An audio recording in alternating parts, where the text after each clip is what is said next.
नमस्कार। आज हम रामायण के शायद सबसे ड्रामेटिक और कह सकते हैं फाइनल शोडाउन पे बात करने वाले हैं। हाँ, राम और रावण के बीच का वो आखिरी युद्ध। बिल्कुल। और हमारी ये जो सारी बातचीत है वो युद्ध कांड पर आधारित है। तो हम ये समझने की कोशिश करेंगे कि ये लड़ाई सिर्फ ताकत की नहीं थी। हाँ, क्योंकि यहाँ एक बहुत बड़ा एक पजल है। एक ऐसा दुश्मन जिसके 10 सिर हैं और आप जब भी एक सिर काटते हैं वो वापस उगाता है। एग्जैक्टली, ये तो एक एंडलेस लूप जैसा हो गया। बिल्कुल। तो कल्पना कीजिए कि ये लड़ाई कई दिनों से चल रही है। मैदान में हाहाकार मचा हुआ है और नायक राम हर बार पूरी ताकत से वार करते हैं। रावण का एक सिर कटता है और पलक झपकते ही वो वापस आ जाता है। ये कितना फ्रस्ट्रेटिंग होगा। बहुत ज्यादा। और हमारे स्रोत बताते हैं कि एक पॉइंट पर आकर राम भी थक जाते हैं।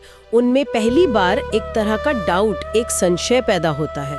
तो आज हम इसी गुत्थी को सुलझाएंगे कि इस कभी न खत्म होने वाले युद्ध का अंत आखिर हुआ कैसे। चलिए इसी लूप से शुरू करते हैं। ये जो स्टेलमेट था, जहाँ कोई जीत नहीं रहा था, ये कहानी का बहुत बहुत जरूरी हिस्सा है। राम, जिन्हें हम विष्णु का अवतार मानते हैं जी, वो भी इस सिचुएशन में फिजिकली और मेंटली पूरी तरह से ड्रेन महसूस कर रहे हैं। ये उनके किरदार को एक बहुत ही रिलेटेबल, एक मानवीय डायमेंशन देता है। सही बात है। वो कोई ऐसे सुपर हीरो नहीं है जो कभी थकता ही नहीं। कई दिनों की लड़ाई के बाद वो एक पल के लिए रुकते हैं। उनके तीर काम तो कर रहे हैं पर नतीजा सिफर है। हाँ, और ये किसी भी योद्धा का मोराल तोड़ने के लिए काफी है। वही तो, ऐसा लगता है मानो वो एक ऐसी दीवार पर मुक्के मार रहे हैं जो हर वार के बाद खुद को हील कर लेती है। और सिंबॉलिकली देखें तो रावण के ये 10 सिर उसके अहंकार के, उसकी 10 अलग अलग तरह की इच्छाओं और घमंड के प्रतीक हैं। अच्छा। तो ये स्टेलमेट हमें ये सिखाता है कि आप अहंकार पर सिर्फ सतही तौर पर हमला नहीं कर सकते। जब तक आप अहंकार की जड़ पर, उसके सोर्स पर वार नहीं करते, वो बार बार नए नए रूपों में वापस आता रहेगा। राम का सिर काटना एक तरह से सिम्टम्स का इलाज करने जैसा था, बीमारी का नहीं। बिल्कुल। जैसे आप कंप्यूटर से वायरस वाली फाइल्स डिलीट कर रहे हैं लेकिन मेन वायरस प्रोग्राम को हाथ ही नहीं लगा रहे हैं, वो फाइल्स बार बार बनती रहेंगी। लेकिन यहाँ मेरा एक सवाल है, अगर राम विष्णु के अवतार थे, सर्वज्ञानी थे, तो उन्हें ये बात खुद क्यों नहीं पता थी? उन्हें इतना थकने और निराश होने की जरूरत क्यों पड़ी? ये बहुत अच्छा सवाल है। देखिए, जब भी अवतार मानवीय रूप में आते हैं तो वो मानवीय सीमाओं और भावनाओं के साथ आते हैं। राम का दुख, उनका गुस्सा और यहाँ तक कि उनकी ये थकान, ये सब उनके नर लीला का हिस्सा है। अगर वो शुरू से ही सब कुछ जानते और एक झटके में रावण को मार देते तो वो दुनिया के लिए वो उदाहरण सेट नहीं कर पाते जो वो करना चाहते थे। कि संघर्ष और धर्म के रास्ते पर चलकर ही विजय मिलती है। हाँ, चाहे मुश्किलें कितनी भी बड़ी क्यों ना हो।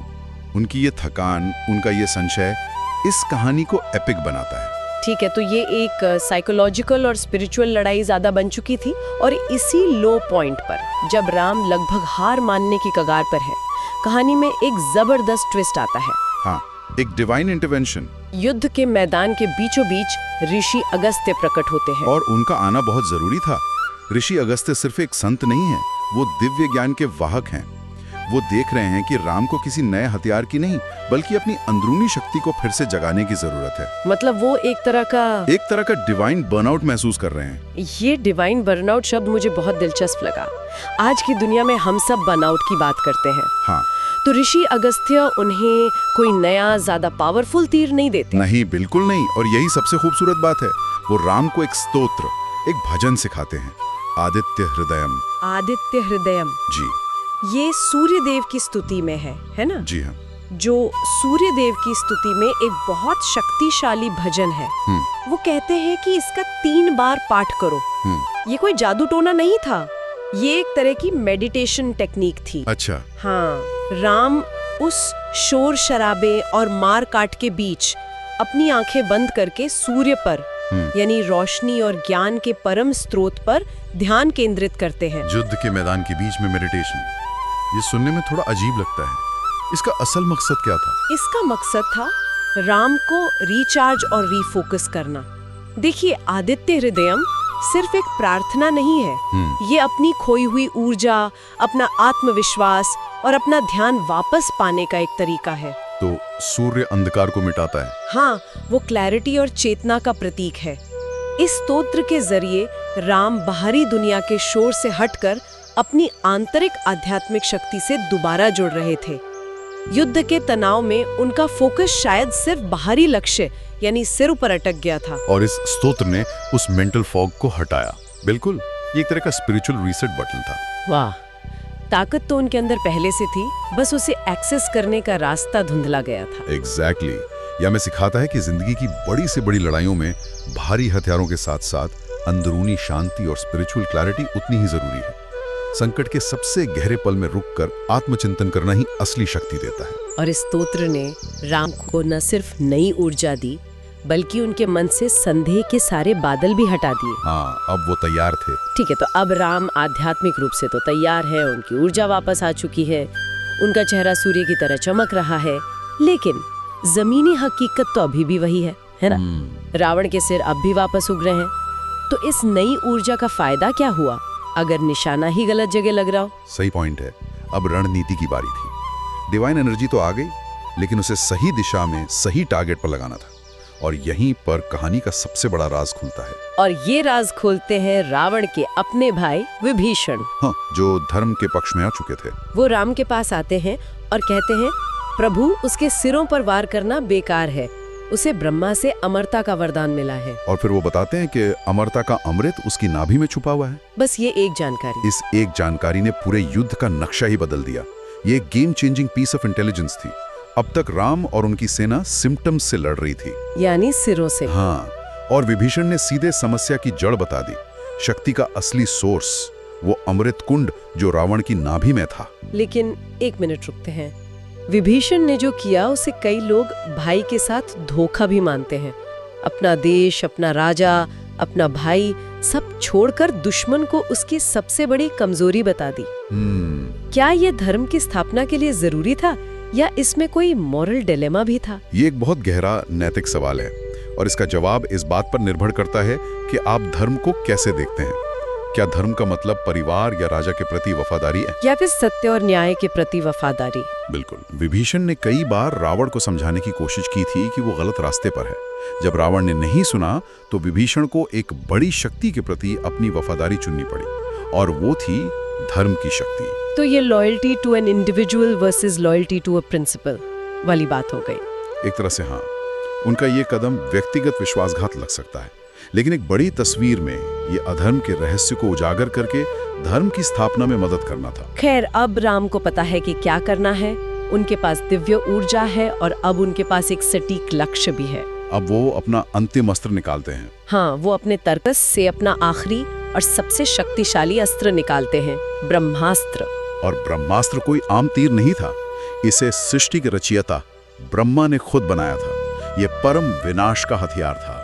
लेकिन इसकी सबसे बड़ी बात ये थी कि ये कोई ऐसा तीर नहीं था जिसे आप बार बार चला सके। नहीं, बिल्कुल नहीं। इसे जीवन में सिर्फ एक बार चलाने की अनुमति थी। इसका इस्तेमाल करने का मतलब था कि आपने मान लिया है कि इसके अलावा और कोई रास्ता नहीं बचा है। It was a point of no return. और जैसे ही राम ब्रह्मास्त्र का आवाहन करते हैं, प्रकृति में भी हलचल होने लगती है। स्रोत बताते हैं कि पूरी पृथ्वी कांप उठती है, समुद्र में तूफान आ जाता है और आसमान का रंग खून की तरह लाल हो जाता है। हवाएं इतनी तेज चलने लगती हैं कि लगता है प्रलय आ जाएगी। ये दिखाता है कि ब्रह्मास्त्र सिर्फ एक फिजिकल हथियार नहीं था, वो ब्रह्मांड के नियमों और शक्तियों का प्रतीक था। मतलब ये किसी कॉस्मिक इवेंट को ट्रिगर करने जैसा था। हाँ, उसका आह्वान करने का मतलब था कि युद्ध उस मोड़ पर पहुंच गया है जहां कॉस्मिक बैलेंस को फिर से स्थापित करने के लिए परम शक्ति का इस्तेमाल जरूरी हो गया है। ब्रह्मास्त्र का वर्णन भी कमाल का है। कहते हैं कि वो शुद्ध रोशनी से बना था। उसके पंखों में हवा की शक्ति थी, उसकी नोक पर सूर्य और अग्नि का तेज था, और उसके वजन में मेरू पर्वत जैसी स्थिरता थी। राम धनुष पर बाण चढ़ाते हैं, पूरे ब्रह्मांड की शक्ति को उसमें कॉन्सेंट्रेट करते हैं और फिर धनुष को कान तक खींचकर उसे छोड़ देते हैं। और यहाँ उस बाण की प्रिसिजन देखने लायक है। वो रावण के 10 सिरों को, जो अब तक सबसे बड़ा डिस्ट्रैक्शन थे, पूरी तरह से इग्नोर कर देता है। उसका लक्ष्य सिर्फ एक था, सिर्फ एक। हाँ, वो तीर एक रोशनी की लकीर की तरह हवा को चीरता हुआ जाता है और सीधे रावण की छाती में, उसकी नाभि पर लगता है। एक पल के लिए सब कुछ शांत हो जाता है और फिर ब्रह्मास्त्र अपनी शक्ति दिखाता है। वो उस अमृत कुंड को जिसने रावण को अजेय बना रखा था, उसे पूरी तरह से सोख लेता है, उसे भाप बना देता है। उसका नाभि पर लगना बहुत सिंबॉलिक है। बिल्कुल, नाभि शरीर का केंद्र होती है, जीवन के स्रोत का प्रतीक। रावण की शक्ति का, उसकी अमरता के घमंड का केंद्र वहीं था। ब्रह्मास्त्र का वार सीधे रावण के एग्जिस्टेंस के कोर पर था। ये उसके अहंकार के सोर्स को ही मिटा देना था। और जैसे ही अमृत सूखता है, रावण की सारी शक्ति खत्म हो जाती है। जिस राजा के नाम से तीनों लोग कांपते थे, जो देवताओं को भी बंदी बना लेता था, वो 10 सिरों वाला महान राजा अपने रथ से नीचे धरती पर गिर जाता है। और उसका जो बड़ा सा मुकुट था वो भी गिरकर मिट्टी में मिल गया, और उसके गिरते ही युद्ध समाप्त हो जाता है। माहौल में एक अजीब सी खामोशी छा जाती है। एक तरफ वानर सेना में जीत का जश्न है, जय श्री राम के नारे गूंज रहे हैं, लेकिन दूसरी तरफ एक महान योद्धा के गिरने का सन्नाटा भी है। सही बात है। रावण अधर्मी था, अहंकारी था, लेकिन वो एक महान विद्वान, एक शक्तिशाली राजा और शिव का बहुत बड़ा भक्त भी था। उसका अंत एक युग का अंत था। ये एक क्षण हमें याद दिलाता है कि महाकाव्य के किरदार ब्लैक एंड व्हाइट नहीं होते। रावण का चरित्र बहुत कॉम्प्लेक्स था। उसकी मौत अधर्म पर धर्म की जीत थी, लेकिन ये एक ऐसे इंसान की ट्रेजेडी भी थी जिसमें अपार क्षमता थी, पर वो अपने अहंकार की वजह से बर्बाद हो गया। लेकिन क्या हम रावण के चरित्र को कुछ ज्यादा ही रोमांटिसाइज नहीं कर रहे हैं? आखिरकार उसने एक स्त्री का अपहरण किया और एक विनाशकारी युद्ध छेड़ा। नहीं, बिल्कुल कम नहीं करता। और यही इस कहानी की खूबसूरती है। यह हमें बताती है कि ज्ञान और शक्ति अपने आप में अच्छे या बुरे नहीं होते। उनका इस्तेमाल उन्हें अच्छा या बुरा बनाता है। बिल्कुल, रावण के पास सब कुछ था, ज्ञान, शक्ति, भक्ति, लेकिन अहंकार के नशे में उसने इन सब का इस्तेमाल विनाश के लिए किया।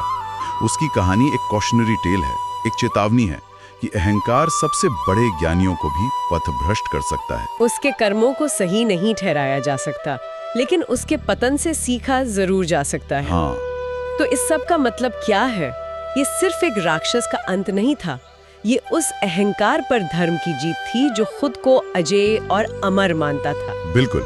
आज की चर्चा से ये साफ है कि रावण की हार सिर्फ राम के बाहुबल से नहीं हुई, ये एक मल्टी लेयर्ड जीत थी।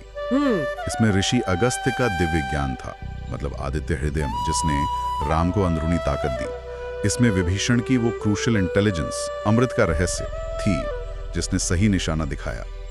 और इसमें सही समय पर सही रणनीति, यानी ब्रह्मास्त्र का प्रयोग का कॉम्बिनेशन था। ये बुद्धि, आध्यात्मिकता और शक्ति का एक परफेक्ट ब्लेंड था। हाँ। ये कहानी आज भी हमें सोचने पर मजबूर करती है। हम सब अक्सर अपनी बाहरी ताकत या उपलब्धियों पर बहुत फोकस करते हैं, ठीक रावण के उन 10 सिरों की तरह जिन्हें वो दुनिया को दिखाता था।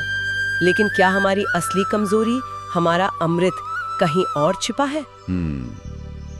एक अच्छा सवाल है। शायद हमारे अहंकार में, हमारे किसी गहरे डर में, या हमारी किसी छुपी हुई इनसिक्योरिटी में। ये सवाल हम अपने श्रोताओं के लिए छोड़ते हैं कि वो इस पर विचार करें।